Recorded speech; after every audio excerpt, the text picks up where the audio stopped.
Hallo zusammen, du bist Crown Cletus oder der Chris.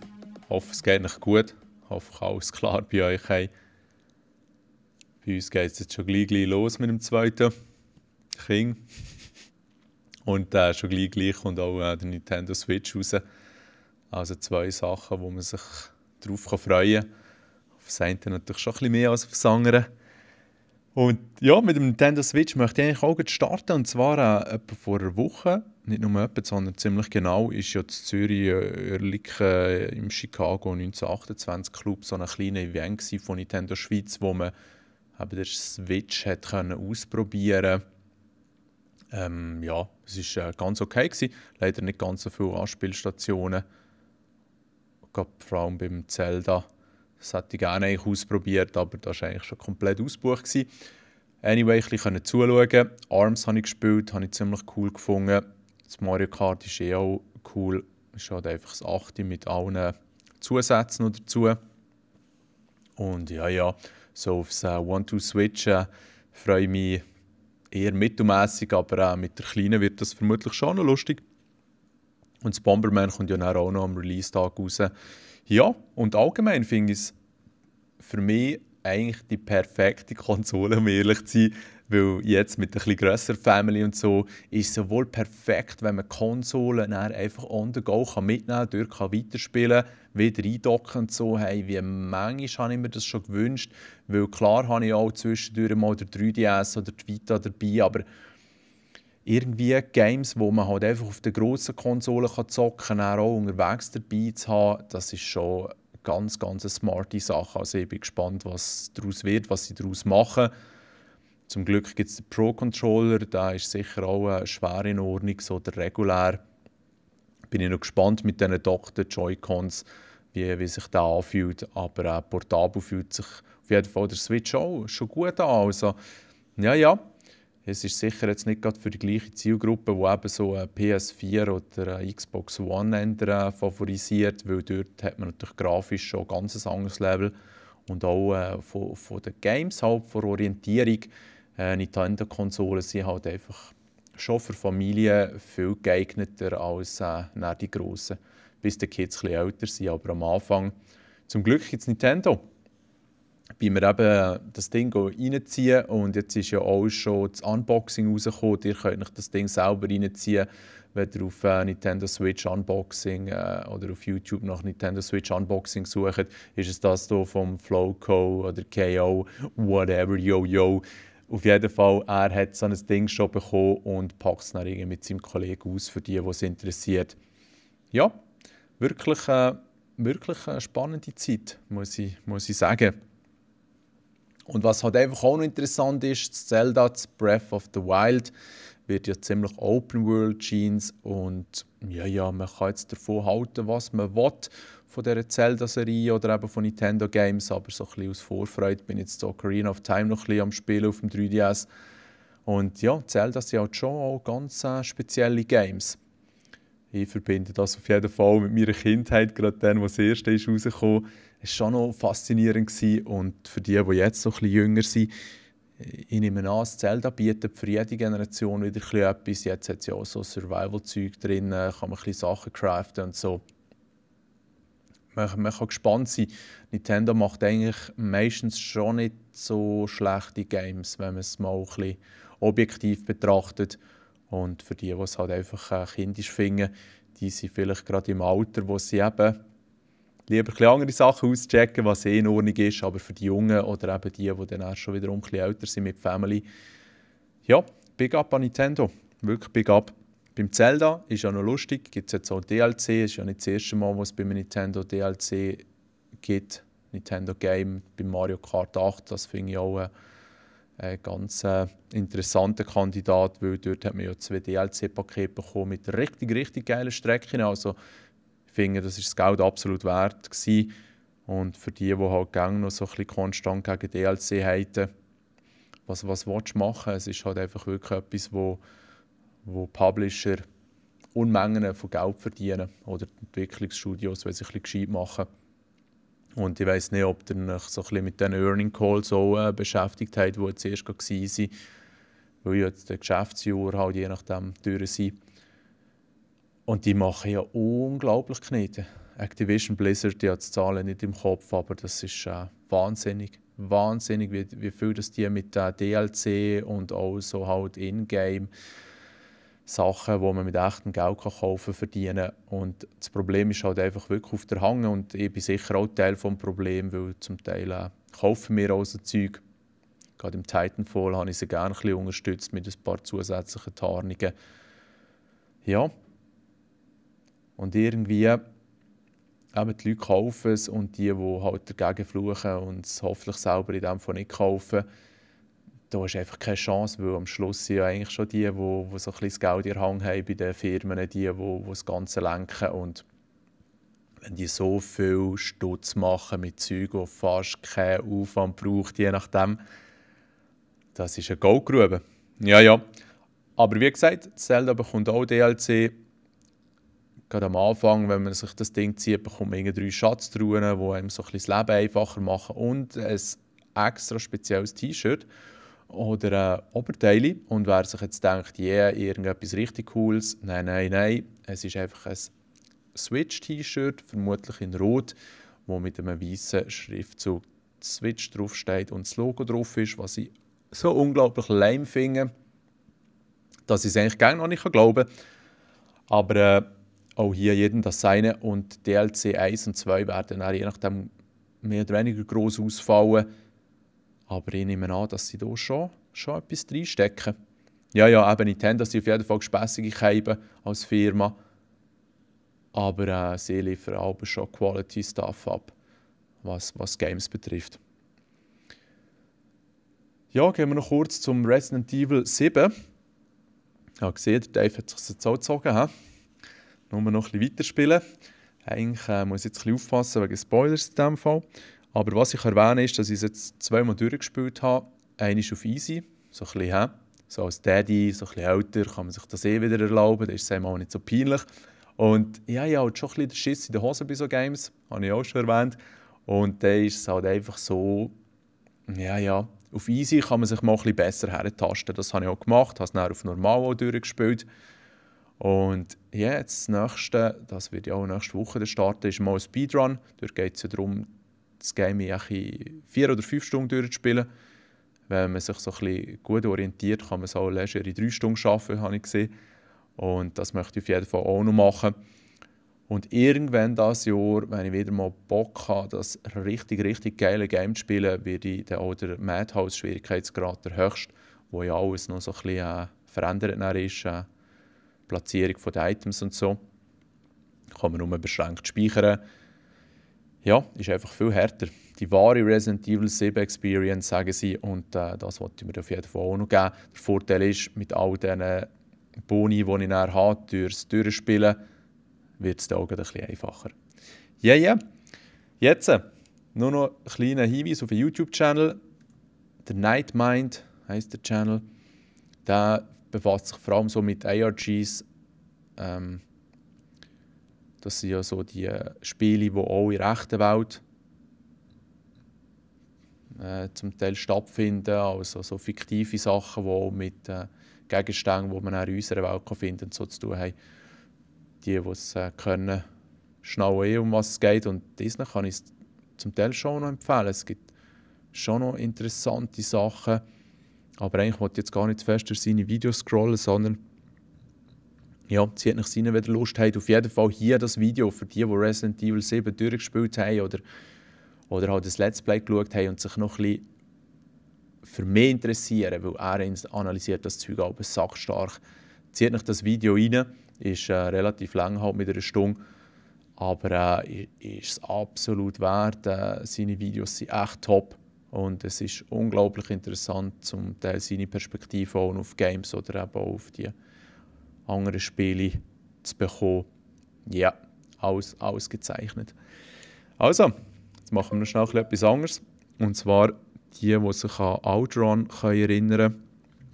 Jetzt gibt es da irgend so ein neues Game, wo man halt auch in diesem Stil so ein bisschen rumfährt. Jetzt müsst ihr euch das mal reinziehen. Das ist irgend so eine Beta, die man sich auch kaufen kann, um ihr Produkt auch ein bisschen zu unterstützen. Jetzt hat es mir fast die Ohren weggeblasen, weil meine Headphones so ein bisschen laut eingestellt sind, merke ich gerade. Aber jetzt ist alles wieder klar. Bis auf so einen kleinen Pfeifton. Nein, zum Glück nicht. Oh Deer heisst das Ganze. Und man muss halt einfach so ein bisschen fahren. Und entweder halt das Wild überfahren oder ausweichen. Moment schnell. Ah, okay, hier ist das Gas, gut. Spielen mit dem Controller.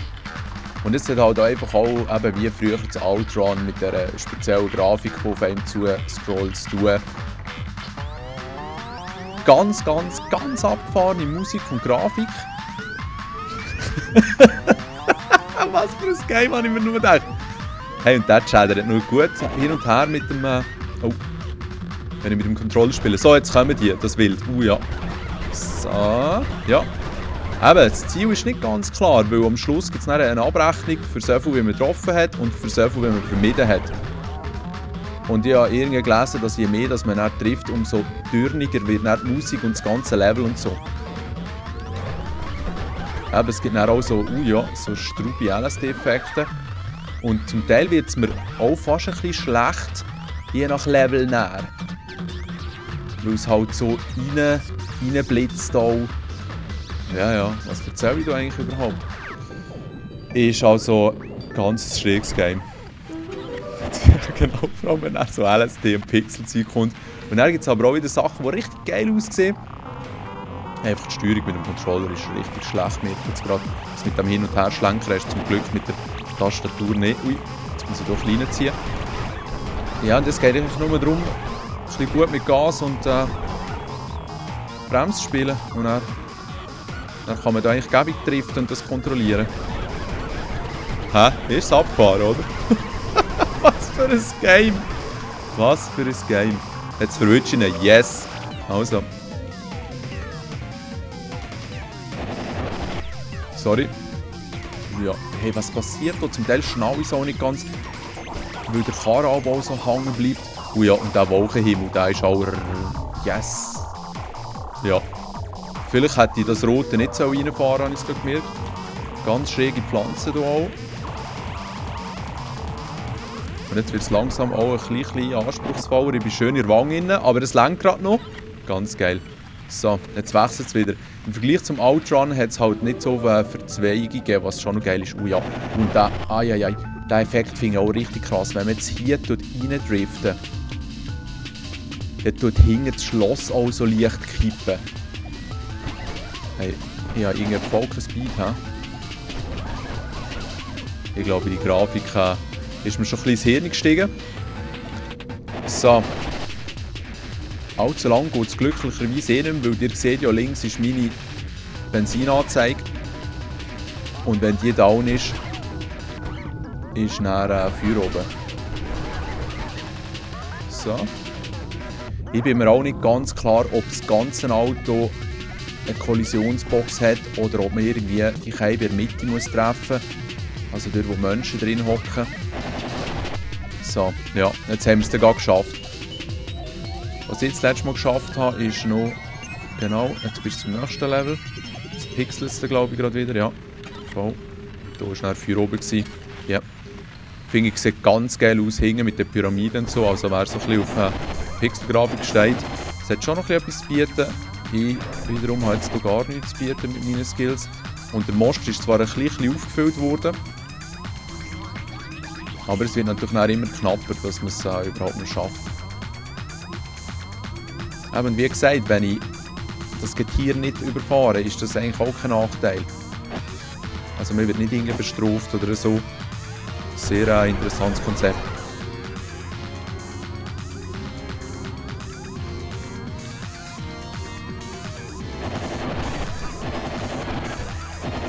Hey, das ist so krass. Ey. Wirklich, also wenn du so ein bisschen Probleme hast mit so blitzenden Grafiken, lob Finger von diesem Spiel. Also ich weiß gar nicht, ob ich das überhaupt jemandem empfehlen kann. Ausser eben die auch so ein bisschen wicked sind. Vielleicht längt es noch gerade. Hey. Das letzte Mal hat es mich nämlich auch hier im Tunnel genommen. Ja. Nein, jetzt ist Feuer oben. He? Ja, jetzt sieht man hier noch eben die Abrechnung, wie viel das man getroffen hat und wie viel das man vermieden hat. Das letzte Mal habe ich etwa 50-50 geschafft, was ich schon noch strange gefunden, aber jetzt definitiv ein bisschen besser können ausweichen, absichtlich oder nicht. muss ich natürlich hier mein Buchstabenkürzel eingeben. Yeah. Mal schnell schauen, ich glaube das letzte Mal. Jetzt weiß ich gar nicht, welcher das ich jetzt bin. Fuck, whatever. Ich weiß gar nicht. Ich sage 215. Sie sagen, ja genau, die man getroffen hat. Logischerweise, jetzt habe ich weniger getroffen, als ich vermeiden konnte. Ja, genau. Unglaublich interessant, oder? Das haut mich sicher jetzt gerade weg. Was ich noch schnell zeigen, genau. Momentan läuft nur für 2 Tage ein Humble Bundle für einen PC-Spieler. Nur ganz kurz, Freedom Bundle. Kannst echt 30 Steine zahlen. Und dann bekommst du 53 Games. Und nur schon The Witness und Stardew Valley sind in meinen Augen die Knete wert. Es hat noch jenste andere wirklich gute Kandidaten drunter. Und auch wenn du das eine oder andere Game schon hast, hey, erstes Mal investierst du es für einen guten Zweck. Noch Tower of Guns finde ich auch noch sehr interessant und Song of the Deep gefällt mir auch noch gut. Jetzt zieht nicht rein, hey. Wirklich, wirklich krass.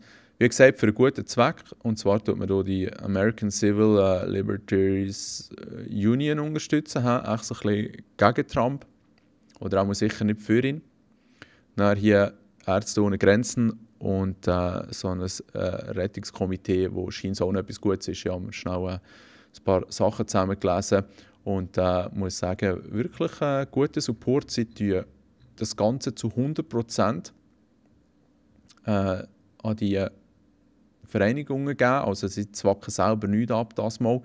Und jetzt sind wir hier schon bei einer guten Summe. Sind das 5,5 Millionen? Das sieht ganz danach aus. Also ganz geil. Wirklich ganz geil für PC-Spieler, sehr, sehr zu empfehlen. Es ist dann so, dass es irgendwie die 54 Games kannst du dann entweder Steam oder DRM Free einlösen. Und gerade Steam macht ja dann etwa nach 45 Games, hat es bei mir gesagt, hey Bürsteli, irgendwie wird von deinem Account auch ein bisschen zu viele Games eingelöst. Irgendetwas scheint doch ein bisschen fishy zu sein. Warte mal noch ein paar Stunden und dann habe ich den ersten Rest eingeben. Aber nicht schlecht. Nicht schlecht, wirklich ein paar recht gute Games drunter. Was dort nicht drunter ist, aber auch erst gerade ist rausgekommen. Aber jetzt noch schnell auch ein paar Spielsekunden oder Minuten wert ist Sniper Elite 4. Und die es kennen, wissen ja dass es so mit diesen Killcams ist schon noch abgefahren gemacht. Aber auch sonst so als Sniper-Game ist es eigentlich schon noch gut. Und der Teil 3 hat ja so ein bisschen damit angefangen, dass es eher in die Richtung Open World geht. Und dort haben sie jetzt eigentlich beim 4 weitergemacht. Der Zweite Weltkrieg in Italien ist auch nicht etwas, was man jetzt gerade in jedem Zweiten Weltkrieg-Game sieht. Also man hat ein geiles Szenario. Die Grafik ist ganz in Ordnung, sicher nicht spektakulär meistens, aber auf jeden Fall zweckmässig. Aber vom Game ist es halt richtig geil und auch hier spiele ich auf easy. Weil es ist dann so, eigentlich muss ich mich gar nicht immer entschuldigen, aber auf jeden Fall kann ich halt einfach mehr so ein kleines Zeug rausballern und schauen, was passiert. Schon nur auf normal muss man eigentlich viel vorsichtiger sein. Und das erhöht dann bei mir schon den Spielspaß. Ich weiss, zum Teil erlebt man das Game dann nicht wirklich so, wie es die Hersteller wollen. Aber das ist ja nicht so tragisch. Jetzt bin ich hier irgendwie in Mission 3 und nur schnell zum zeigen. Hier haben wir die Übersichtskarte mit diesen verschiedenen Objectives. Und was ich jetzt machen kann, ist direkt hier auf das Hauptobjective ziehen und irgendwie die Brücke sprengen oder so, damit das der Zug mit dieser Riesenkanone nicht mehr weiter kann oder sogar das Teil runterfällt. Ich starte hier war mein Droppoint und dann ist es mir völlig frei, was ich machen will. Ich habe dann gesehen, dass hier auf dieser Seite irgendwie noch ein Munitionslager ist, das ich ausnehmen soll. Hier haben wir ein abgestürztes Flugzeug, das ich sprengen soll. Und hier habe ich dann noch den Pilot, den sie übel zugerichtet haben, müssen finden. Und das gibt mir dann so Zusatzerfahrung, die im Level steigen. Es gibt auch einen kleinen Fähigkeitenbaum. Man kann auch die Waffen so ein bisschen aufleveln, indem man halt so Herausforderungen macht. Und was ich jetzt eigentlich vorhabe, ist jetzt hier überzuziehen, im Uhrzeigersinn die ganzen Objectives noch abgrasen, dass ich mir die XP auch noch holen kann und am Schluss dann hier gut gerüstet bin. Und das Lustige ist, auf dieser Karte sieht man noch lange nicht alles. Zum Beispiel hier ist ja ein verräterischer Weg, der plötzlich ihre Sackgasse ändert. Aber eben, hier hat es ja auch so einen Stöpsel, der rauszeigt, hat die Vermutung aufgekommen, dass hier vielleicht ein unterirdischer Tunnel vorhanden ist. Und tatsächlich, es ist unglaublich, wie vertikal dass die Maps auch sind. Das heisst, man hat dann wirklich 4, 5 verschiedene Ebenen, wo man sich durch Höhlen, durch Schächte, durch Brücken, durch Überhänge auf normalem Erdlevel, whatever, kann bewegen kann. Und gibt einem natürlich sehr viel Gelegenheit, als Sniper auch zu agieren. Man hat hier verschiedene Ausrüstungsgegenstände. Trägt auch 3 Waffen mit sich. Ich bin jetzt hier in Springfield so ein bisschen am... Was? Ich kann hier die Schüsse wechseln? Das habe ich gar nicht gewusst. Okay.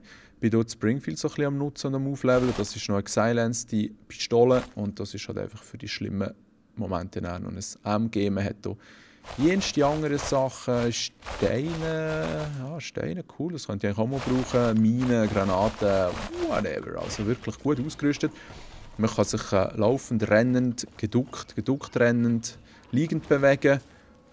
Das Problem ist einfach, geduckt ist man kaum schneller als liegend, was ein bisschen irritierend ist. Und jetzt seht ihr hier oben das Soundsignal. Jetzt ist es so wieder weg. Auf jeder Map hat es irgendein Objekt. Auf der ersten war es ein Flugzeug, auf der zweiten war es ein Boot. Und jetzt hier auf der dritten ist es eben die Riesenberta, die dort ballern ab und zu. Und wenn das Symbol erscheint, dann ist es eigentlich so, dass ich geräuschlos snipen kann. Weil dann ist so viel Krach, dass mein Schuss nie auffällt. Und so kann ich dann eigentlich unentdeckt Leute oder Objekte abschießen. Jetzt warte ich schnell. Genau, jetzt kommt einer. Tag schieße ich hier rein.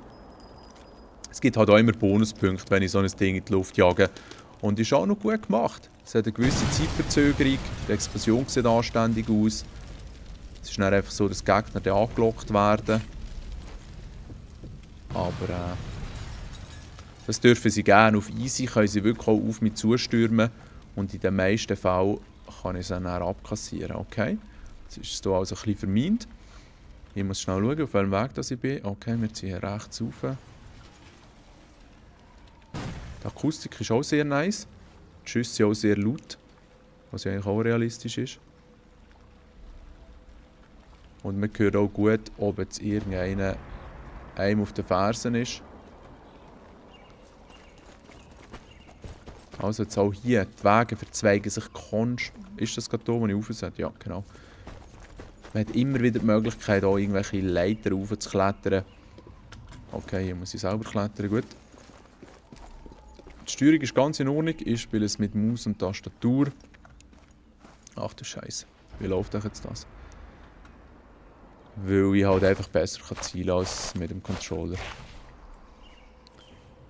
Jetzt hoffe ich einfach, dass die mir anzeigt. Oder dass ich sonst irgendein visuelles Feedback habe.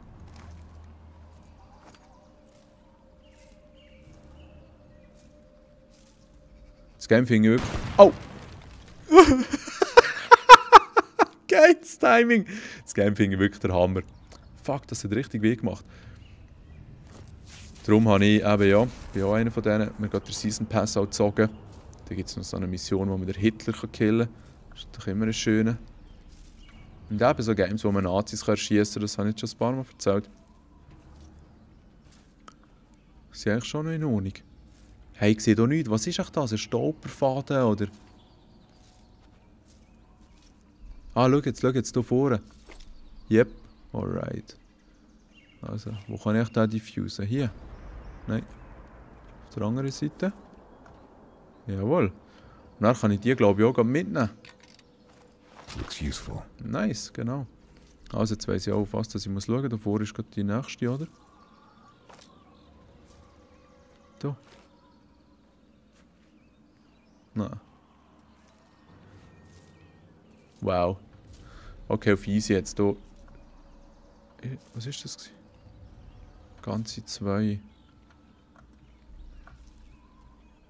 Ganze zwei Minen gehabt.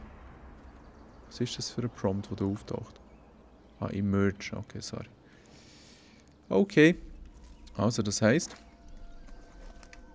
wir haben es jetzt durch das finstere Tal geschafft. Und so jetzt hier. Okay. Einfach ein paar Nazis rausballern. Die meisten reden auch Deutsch. Ein paar Italienisch.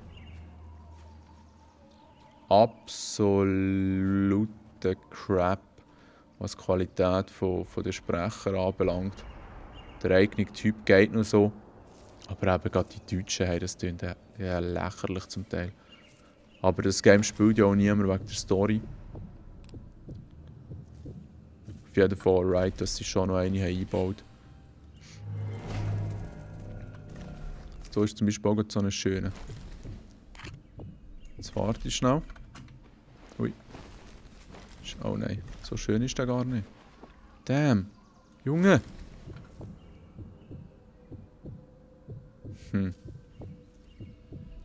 Jetzt habe ich den schnell verwischen, wenn die Haubitze schießt. Aber das sparen wir uns jetzt gerade. So.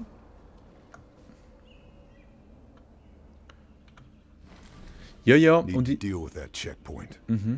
Alright. Und ich liebe es halt, hier so ein bisschen langsam vorzugehen.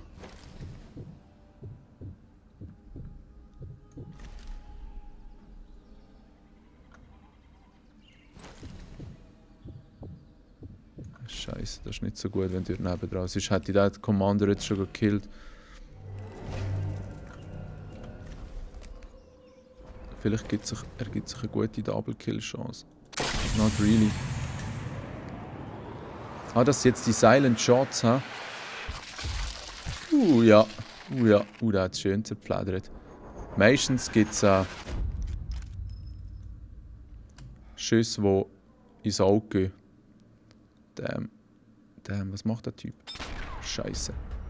Scheiße, Jungs. Okay, genau. Schüsse, die ins Auge gehen. Aber sie haben meine Position nicht feststellen. Das habe ich gar nicht gewusst, dass ich so Silent-Schüsse habe. Das ist ja richtig nice. Das heisst, dass ich mir jetzt einen anderen Standort suche. Ui. Ah, das war zu langsam. Dann kann ich mir sonst jetzt die Schüsse noch gut aufsparen. Genau, jetzt sind sie am Suchen. Die Kollegen, die weiss sind rechts, die haben es natürlich nicht geschnallt.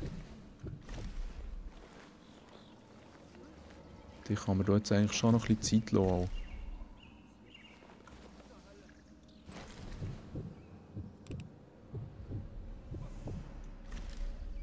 Jetzt warte ich drauf, genau. Schieße hier rein. Und ja, die Regelmäßigkeit von diesen Cams kann man einstellen zum Glück, aber ich habe es schon noch gerne.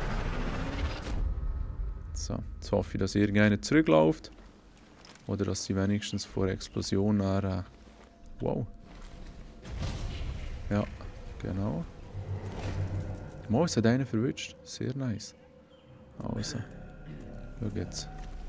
Was mache ich mit dem? Mal schauen, ob sich die Haubitze meldet. Dann kann ich das nachher nutzen.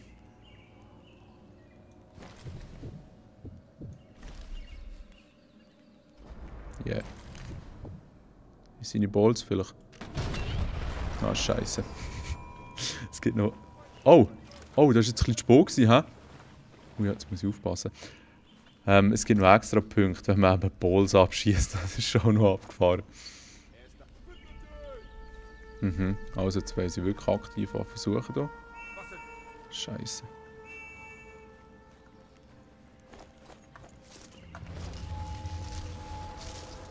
Okay.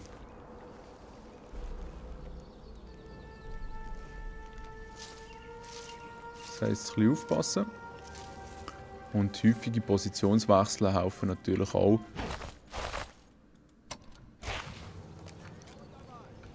Dass sie einem nicht finden.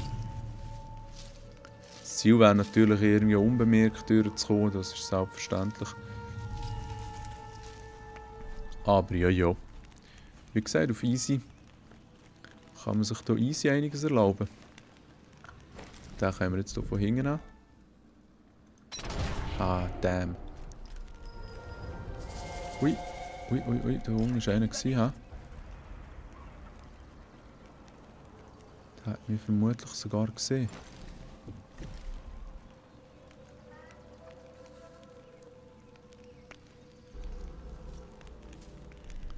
Wo haben sich die Haare bewegt? Vor allem, was ist mit dem hier hinten? Ja, das wäre meine Chance gewesen.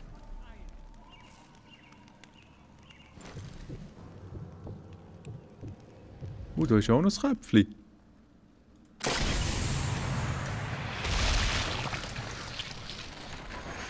Yeah, yeah. Schade. Vielleicht ein anderer Winkel, ja. Jetzt bewegt er sich sogar. Und merci vielmals. Was? Nicht einmal getroffen? Nicht einmal getroffen. Aber jetzt... Nein! Jetzt aber. That'll make things tougher for the Nazis. Damn. Was ist denn da oben für eine Pfeife?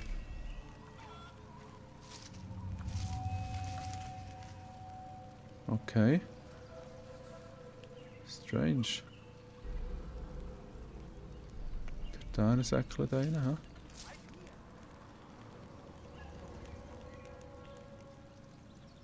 Bewegt sich aber nicht wirklich. Okay.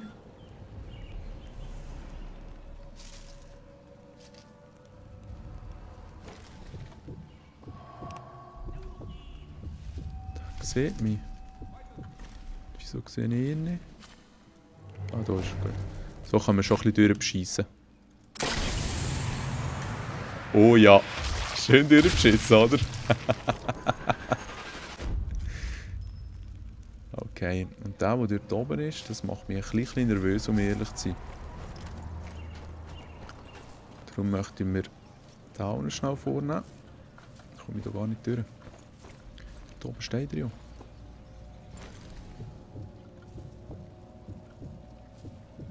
Oder ist das ein Baum gewesen? Ah, er kommt. Wow.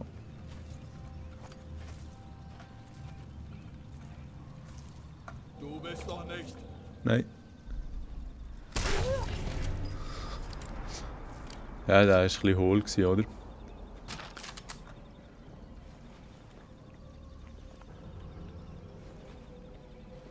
Nothing else. Alright. Schnell schauen. In die Häuschen kann man nicht rein. Wenn die Tür offen ist, dann geht es und sonst Pech gehabt. Es ist hier hingegangen noch einer. Tatsächlich, hey. Da ist dort irgendetwas am Scannen. Hey, irgendetwas ist gespässig mit diesen Schüssen. Als hätten die... Oh, schön über die Kante. Hey, krass, oder? Als hätten die irgendwie einen stärkeren Drop oder so.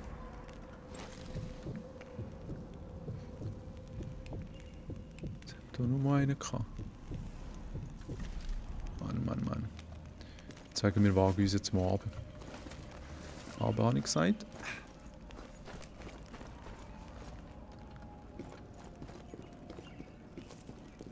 Zum Teil gibt es auch noch so ein bisschen Collectibles zum Aufnehmen. Und da hinten ist noch einer, oder?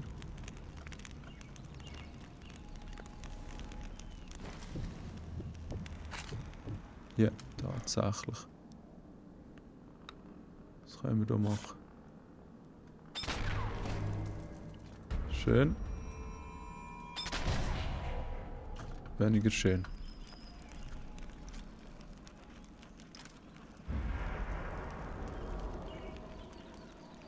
Also, all clear ist eigentlich ein gutes Zeichen. Was ist mit dem Karren hier? Ah, da haben wir noch den Tractor, okay. Können wir doch auch in Brand setzen. Man kann auch gäbig so in die Hütte reinklettern. Also es ist nicht so, dass man irgendwie vor Bewegungsfreiheit gross eingeschränkt ist.